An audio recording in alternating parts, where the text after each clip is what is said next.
1955 సంవత్సరం మరి ఒక 18 సంవత్సరాల యవనస్తుడు బోస్టన్ అనేటువంటి ప్రాంతంలో ఒక చర్చికి వెళ్ళడం జరిగింది. మరి ఆ చర్చిలో వెళ్ళినప్పుడు మరి ఆ యొక్క మరి అంటే 1855లోనే బైబిల్ యొక్క పరిజ్ఞానం లేనటువంటి వాడు. యేసుక్రీస్తు ప్రభువుని తెలుసు కానీ రక్షణ అంటే ఏంటో తెలియదు, మరి మారుమనసు అంటే ఏంటో తెలియదు. మరి ఆ 1855లోనే మరి ఒక స్టోర్ రూమ్లో పనిచేస్తున్న వ్యక్తి, 18 సంవత్సరాల యవనస్తుడు పనిచేస్తూ ఉన్నప్పుడు ఆ బోస్టన్ నగరంలో మరి ఏ చర్చికి అయితే ఆ 18 సంవత్సరాల యవనస్తుడు వెళ్ళాడో ఆ చర్చిలో పనిచేస్తున్నటువంటి సండే స్కూల్ టీచర్ మరి ఈ స్టోర్ రూమ్కి ఏదో సామాన్లు కొనుక్కోవడానికి రావడం జరిగింది. వచ్చినప్పుడు ఈ 18 సంవత్సరాల యవనస్తుడిని చాలా జాగ్రత్తగా గమనించింది. యేసు ప్రభు అంటే చాలా ఇష్టం, కానీ యేసు ప్రభు యొక్క రక్షణ తెలియదు, బైబిల్ యొక్క పరిజ్ఞానం తెలియదు, బైబిల్లో ఉన్నటువంటి లోతైన విషయాలు ఈ యవనస్తుడికి తెలియదు. అప్పుడు ఆమె ఆ స్టోర్ రూమ్లోనే ఆ 18 సంవత్సరాల యవనస్తుడికి మరి యేసుక్రీస్తు యొక్క ప్రేమ, ఆయన ఈ లోకానికి ఎలా వచ్చాడో, ఎలా మరి భూమి మీద 33 సంవత్సరాలు జీవించాడో, 3.5 సంవత్సరాలు ఎలా పరిచయం చేశాడో, మరి యేసు ప్రభు వారి యొక్క ప్రేమ మరి ఆ బిడ్డకి ఆ 18 సంవత్సరాలు యవనస్తుడికి చెప్పినప్పుడు మరి ఆయన హృదయం తెరవబడి యేసుక్రీస్తుని సొంత రక్షకుడుగా అంగీకరించడం జరిగింది. అయితే మరి బైబిల్ యొక్క పరిజ్ఞానం ఆయనకు తెలియదు. మరి చాలామంది మరి ఆ ప్రజలు ఈయన యేసుక్రీస్తు సొంత రక్షకుడిగా అంగీకరించడు, కానీ ఈ 18 సంవత్సరాల యవనస్తుడి యొక్క ఆత్మీయ జీవితం మాత్రం వెలిగింపబడలేదు. అయితే ఆ విషయంలో మన ఆ సండే స్కూల్ టీచర్ గుర్తించి మరి ఈ కుమారుడితో పాటు మరి కొంతమందిని చేరదీసి బైబిల్ యొక్క మూలాలు, బైబిల్లో ఉన్నటువంటి శ్రేష్టమైన విషయాలు మరి స్థాపించి మరి వారికి ఆత్మీయ జీవితం లోతుగా తీసుకువెళ్ళడానికి ఒక తర్ఫీదు లాంటిది ఆ సహోదరి పెట్టడం జరిగింది. దాని ద్వారా కొంతమంది ఆత్మీయ జీవితంలో యవనస్తులు వెలిగించబడ్డారు. దేవునికి స్తోత్రం. అయితే ఈ యవనస్తుడికి మాత్రం బైబిల్లోని పరిజ్ఞానం పూర్తిగా రాలేదు. అయితే బైబిల్లోని విషయాలు పూర్తిగా తెలియలేదు. ఎందుకంటే ఈ యవనస్తుడు చిన్నతనంలోనే ఏం చదువుకోలేదు, ఒక స్టోర్ రూమ్లో వర్క్ చేస్తూ ఉన్నాడు. మరి అటువంటి పరిస్థితుల్లో సొంత రక్షకుడిగా అంగీకరించిన తర్వాత ఆత్మీయ జీవితం వెలగనప్పుడు మరి అక్కడ ఆ సహోదరి అన్ని బైబిల్ యొక్క మూలాలు ఏర్పాటు చేసినా కూడా ఈయనకి అంత జ్ఞానం ఎదగలేదు అన్నమాట. ఆ బైబిల్ యొక్క లోతైన అనుభవాల యొక్క జ్ఞానం ఆయన ఎదగలేదు. అయినా ఆ సంఘంలో ఎలా జీవించాడంటే నమ్మకస్తుడిగా జీవించాడు. ఎలా జీవించాడు? నమ్మకస్తుడిగా జీవించాడు.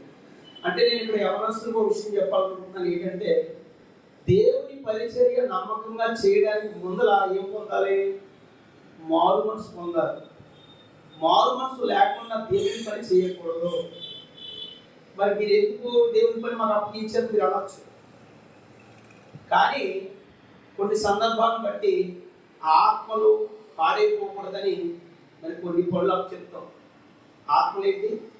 మీకు అందరికీ తెలుసు. యేసుక్రీస్తు ప్రభువారు అంటే ఏంటో తెలుసు, ఆయన గొప్పతనం ఏంటో తెలుసు, ఆయన రక్షకుడు తెలుసు. కానీ ఏమీ లేదు, సొంత రక్షకుడిగా తిరిగి జన్మించే అనుభవం, మారు మనసు అనుభవం ఇవి లేకుండా దేవునికి నమ్మకస్తులుగా ఎలా ఉంటాం? అసలు క్రిస్మస్ అంటే అర్థం ఏంటి? క్రీస్తు ఆరాధన. ఎవరు ఆరాధించాలి? క్రీస్తు కలిగిన వాళ్ళు ఆరాధించాలి, క్రీస్తు కాగిన వాళ్ళు ఆరాధించకూడదు. ఎవరో క్రీస్తుని కలిగిన వాళ్ళు ఆరాధించాలి. కనుక మరి ఇక్కడ ఈయన ఏం చేస్తున్నాడు? 18 సంవత్సరాలు యవనస్తుడు యేసుక్రీస్తుని సొంత రక్షకుడుగా అంగీకరించి దేవుడి సన్నిధిలో ఎలా ఉన్నాడంట? నమ్మకస్తుడుగా ఉన్నాడు, తీరుడుగా ఉన్నాడు. నమ్మకస్తుడు అంటే అర్థం ఏంటంటే దేవుడికి, దేవుడి సేవకుడికి ఒక గుండు సూది కింద పడితే మా సేవకులు ఎప్పుడు చెప్తూ ఉంటారు, గుండు సూది కింద పడితే ఆ సౌండ్ కూడా తెలియాలి, దైవజనుడు తెలియాలి. ఏం తెలియాలి? గుండు సూది కింద పడితే దైవజనుడు తెలియాలి. ఎందుకని? దైవజనుడు ఏదైతే చెప్పాడో అది నమ్మకంగా చేయాలి. అది ఏ పనైనా మొదటగా గుర్తించుకొని మారు మనసు పొందిన తర్వాతే మనం దేవుని సంఘంలో చీకటిని చూడాలి, కుర్చీలను వేయాలి, సాపలను వేయాలి, ఏ పనైనా చేయాలి. మరి మాకు అయ్యేది లేకుండా కొంతమంది ఇచ్చేస్తున్నాం అంటే మరి పరిస్థితులను బట్టి ఇవ్వాల్సిన అసలు లెక్క ప్రకారం లేకపోతే మా ఫెలోషిప్లో అయితే దీనికి ఒప్పుకోరు. బుధవారం ప్రార్థన, శనివారం ప్రార్థన జరిగితే మారు మనసు కలిగిన వాళ్ళు అంటే బాప్టిజం ఇంకా తీసుకోలేని వారు ఏం చేయాలంటే చివరికి వెళ్ళి పాపాల విషయం పశ్చాత్తాపడాలి. మారు మనసు పొందిన వాళ్ళు, బాప్టిజం తీసుకున్న వాళ్ళు ఎదురు కూర్చుని వాళ్ళ ఆత్మీయ జీవితం వెలగడానికి ప్రార్థన చేయాలి. అలాగే యవనస్తులు గుర్తుపెట్టుకోండి, సొంత రక్షకుడిగా యేసుక్రీస్తుని అంగీకరించిన తర్వాత ఏం చేయాలి? దానికి జ్ఞానం అక్కర్లేదు, మర్మాలు అక్కర్లేదు. మారు మనసు పొందిన తర్వాత ఖచ్చితంగా దేవునికి, దేవుని సంఘానికి, మరి పక్కన ఉన్న విశ్వాసానికి మనం ఎలా ఉండాలి? నమ్మకస్తులుగా ఉండాలి, రెండు దీనులుగా ఉండాలి. మరి దీనత్వం గురించి బైబిల్ ఏంటంటే రెండు విషయాలు చెప్తుంది.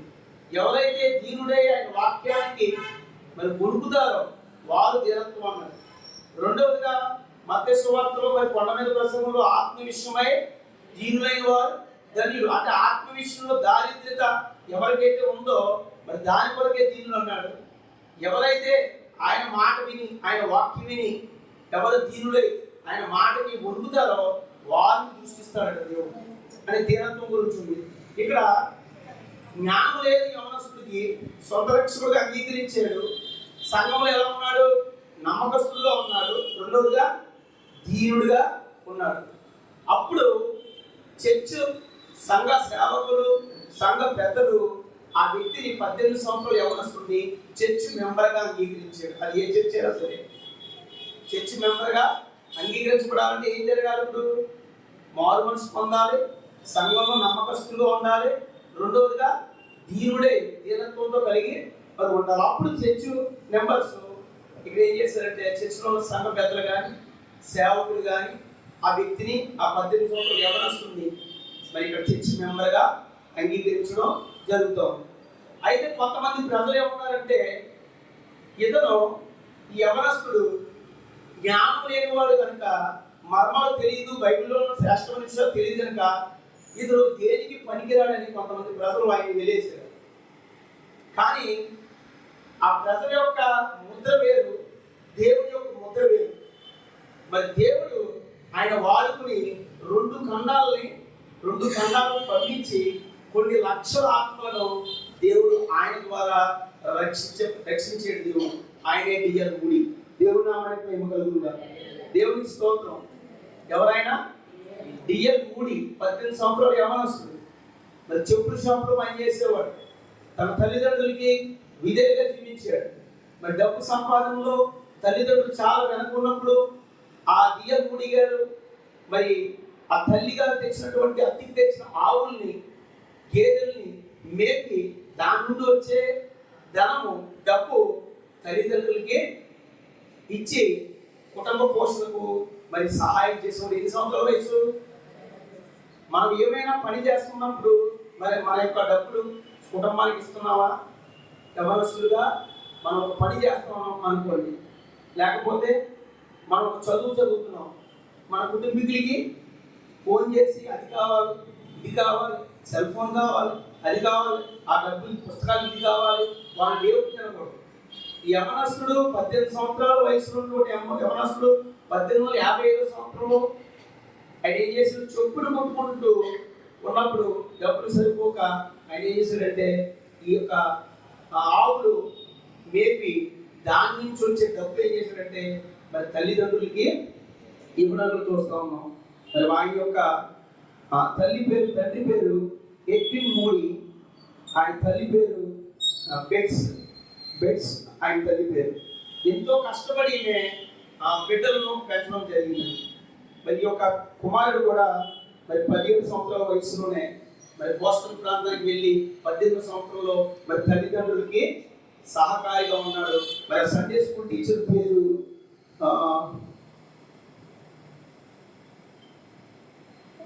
మర్చిపోయిన ఆమె ఇతని రక్షణ అనుభవంలో ఆమె ఏం చేసిందంటే మరి తీసుకురావడం గమనించింది. మరి ఆయన ఆత్మీయ జీవితంలో ఎప్పుడైతే సొంత రక్షకుడుగా యేసుక్రీస్తు ప్రభువాన్ని డిఎల్ మూడీ గారు అంగీకరించారో ఆయన కొత్త అనుభవం వచ్చిందండి. ఎలాగంటే ఆయన రాసుకున్నట్టు ఆయన పుస్తకంలో ఎప్పుడైతే ఆయన ఉదయకాలం లేచి బయటకు వచ్చాడో సూర్యుడు మహా తేజస్సుతో నవ్వుతున్నాడని చూసి నక్షత్రాలు గొప్ప శబ్దంతో దేవుని స్తుతులు ప్రారంభిస్తున్నాయట. ఆ అనుభవాన్ని మరి డిఎల్ మూడీ గారు చూడటం, మరి ఆ అనుభూతి కలిగి ఉండడం. ఎందుకంటే రక్షణ పొందిన తర్వాత మరి అటువంటి అనుభవం అయినా కనుగొన్నాడు. కనుక ఇది ఆయన బుక్ లో రాసుకున్నాడు ఏంటంటే మరవలేని అనుభవాన్ని మరి ఆయన రాసుకున్నాడు తన రక్షణ గురించి డిఎల్ మూడీ గారు. కనుక ఈ గొప్ప రక్షణ ఈయన డిఎల్ మూడీ గారు పొందుకున్న తర్వాత ఈయన హృదయంలో ఒక ప్రేరేపణ వచ్చిందండి. ఏంటి అంటే నాలాగా నశించిపోతున్న ఆత్మలు చాలా మంది ఉన్నారు, వారిని కూడా రక్షణలో తీసుకురావాలని హృదయంలో ఒక వేదన పుట్టిందంట. మరి ఇతరులను గేలవేసి ఆత్మలు బట్టే జాగ్రత్తగా దినానికి 5 తీసుకొచ్చారంటే దేవుని సంఘంలోకి. ఎంతమంది అండి? మనం ఒక్కరైనా దేవుని సంఘంలో తీసుకొస్తున్నాం. ఆత్మల పట్ల వేదన కలిగి మరి ఆయన సొంత రక్షకుడుగా యేసుక్రీస్తు ప్రభువుని అంగీకరించిన వెంటనే ఒక సంవత్సరంలోనే మరి జరిగినటువంటి అనుభవం ఏంటంటే ఆయన పరిచయ అనుభవం లేదు, కుర్చీ అనుభవం లేదు, కుర్చీ లేచే అనుభవం లేదు. ఏ అనుభవం ఉందో కానీ రాయలేదు బుక్లో. నేను లేదనుకుంటాను, ఉందలేదు తెలియదు. ఎందుకంటే ఒక సంవత్సరంలోనే ఆయన కలిగిన వ్యాధి ఏంటి? ఆత్మల పట్ల బలం. దినానికి ఎంతమంది తీసుకొచ్చాడు ఆయన? 5 తీసుకొచ్చాడు. అంతేకాకుండా ఆ బోస్టన్ నగరంలో మురికి వాళ్ళ దగ్గరికి వెళ్ళి మరి దొంగతనం చేసేవారిని, వ్యభిచారం చేసేవారిని, సిగరెట్లు తాగేవారిని, గుట్కాలు తాగేవారిని, వాళ్ళందరినీ పిల్లల్ని కూర్చోబెట్టుకుని యవనస్తులందరినీ సమకూర్చి అక్కడే ఒక ప్లాస్టిక్ మ్యాట్ లాంటిది వేసి వాళ్ళందరినీ కూర్చోబెట్టి యేసుక్రీస్తు ప్రభు వారి యొక్క బోధన చేసి ఆయన వాళ్ళందరూ కూడా రక్షణ మార్గంలోకి మరి నడిపించడం జరిగిందంట. దేవుని నామానికి మరి మహిమ కలుగునుగా. ఈయన 1862లో మూడీ ఎమ్మా రెవెల్ అనే సహోదరిని ఆయన వివాహం చేసుకున్నారంట. కనుక డిఎల్ మూడీ గారి యొక్క జీవితంలో మనం నేర్చుకోవాల్సిన మొదటిది ఏంటంటే ఆయన మరి ఆత్మల సంపాదకుడు. ఆయన పేరేంటి? డిఎల్ మూడీ గారి పేరు ఆత్మల సంపాదకుడు అనే పేరు ఆయనకి రావడం జరిగింది. తర్వాత ఆయన రెండో విషయం ఏంటంటే తగ్గింపు. ఆయన జీవితంలో ఏముంది? దీనత్వం, తగ్గింపు. తగ్గించుకున్న వాడు ఏమవుతాడు? హెచ్చింపబడతాడు. కానీ డిఎల్ మూడీ గారి జీవితంలో ఎంతగా తగ్గించుకున్నాడంటే మరి ఒకరోజు ఆయన వాక్యం అందిస్తున్నాడు. వాక్యం అందిస్తుంటే అక్కడ ఉన్న ప్రజలు వచ్చి నీ భాషలో దోషాలు కనబడుతున్నాయి. ఉదాహరణకి ఆయన ఏ భాష మాట్లాడు నాకు తెలియదు, కానీ ఇప్పుడు నేను తెలుగు మాట్లాడుతున్నాను. తెలుగులో కొన్ని విషయాలు ఉచ్చారణం లేకుండా రకరకాలుగా వచ్చేస్తాయి. మరి ఆ విషయమే ఆయన మరి ప్రజలందరూ కూడా ఈ డిఎల్ మూడీ గారిని వ్యతిరేకించడం జరిగిందంట. మరి వ్యతిరేకిస్తే కోపం వస్తుందా లేదండి? కోపం వస్తుంది ఖచ్చితంగా, నన్ను అన్నాడా అని. కానీ ఈయన దీనుడు కనుక ఆ దీనత్వం అన్న పేరు సంపాదించుకోవడం కనుక నేను చెప్పిన సమాధానం ఏంటంటే నిజమే బ్రదర్, నేను చిన్నతనం నుండి చెప్పులు కుట్టుకునే షాప్లో పనిచేస్తాను, చెప్పులు కుట్టుకునేవాడిని. నాకు అంత బైబిల్ జ్ఞానం నాకు తెలియదు. కనుక ఒకవేళ మీకు ఈ బైబిల్లోని విషయాలు జ్ఞానం కనుక నీకు ఉంటే మీరు వచ్చి బోధించిన బ్రదర్ అన్నారు. ఏమన్నాడు ఆయన? తగ్గించుకుని మీకు ఒకవేళ నాకంటే మీరు మంచి బోధకులు అయితే, అది చెప్పిన విషయం అంటే నాకంటే మీరు మంచి బోధకులు అయితే మొదటగా మీరు రక్షణ పొందితే, మారు మనసు పొందితే మీరు వచ్చి బోధించిన బ్రదర్ అన్నాడు. అది నేను చెప్తున్న మాట, పుస్తకం మాట చెప్తున్నాను, నా సొంత మాటలు కావాలంటే పుస్తకం మీరు కూడా చదవచ్చు. సొంత రక్షకుడుగా అంగీకరించిన తర్వాత మీరు వచ్చి బోధించిన బ్రదర్ అన్నప్పుడు మరో మాట మాట్లాడకుండా అక్కడ ఉన్న ప్రజలు మరి వెళ్ళిపోవడం జరిగింది. ఎందుకంటే మరి ఆయన దీనుడుగా ఉన్నాడు. ఒక ఆయన మరి ఒకరోజు మూడీ గారు మరి ఒక ప్రసంగం చేస్తా ఉన్నప్పుడు మరి ఒక ఆయన పరిగెత్తులు వచ్చి ఎంత గొప్ప ప్రసంగం చేశాను మీరు, ఇవాళ నా హృదయం తెరవబడింది అన్నప్పుడు ఆయన అన్నాడంట, మరి పొగడ్తలకు పొంగిపోను, శోధనల వేదలకి తిడతారు కదా తిట్లకి నేను కృంగిపోను, నా యేసయ్యే మహిమపరచబడాలి. నేను సొంతంగా ఏం చెప్పట్లేదు, బైబిల్లో కాపీ కొట్టి చెప్తున్నాను. నన్ను పంపించిన యేసయ్య, నన్ను రక్షించిన యేసయ్య మాట్లాడిన మాటలే నేను మీకు బోధిస్తున్నాను తప్ప నా సొంత మాట నేను చెప్పట్లేదు. సమస్త మహిమ ఘనత ప్రభావం ఎవరికి చెందాలి? మనం చేసే ప్రతి పనిలో అయినా సరే, వాక్య పరిచయంలో అయినా సరే, ఏదైనా సరే సమస్త మహిమ ఘనత ప్రభావాలు దేవునికి మహిమకరంగా ఉండాలి. కనుక మరి ఈయన మరి డిఎల్ మూడీ గారు తన యొక్క జీవితంలో మరి దేవునికి అనుకూలంగా మరి బోధించి సంవత్సరానికి 3 సంవత్సరాలకి 1000 మందిని రక్షించాడు. దేవుడికి స్తోత్రం చెప్పడం. ఈ మాట చదువుతున్నప్పుడు నాకు కన్నీ వచ్చి ఏడుకొచ్చింది.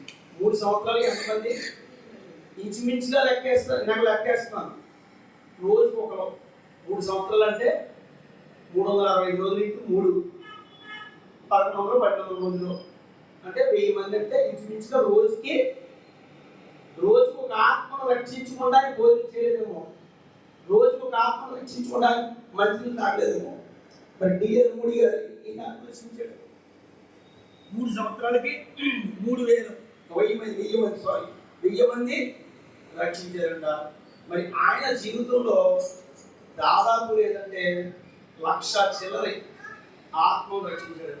ఆయన జీవితంలో 42 సంవత్సరాలు జీవితకాలం, తన మార్పులు పొందిన తర్వాత జీవితకాలం జీవించి ఆయన ప్రభువులను నిద్రించే ముందు ఆయన రక్షించినటువంటి సంఖ్య ఎంత అంటే 1,00,000కు పైగా ఉన్నాడు. ఎంతో పూర్తిగా రాయలేదు.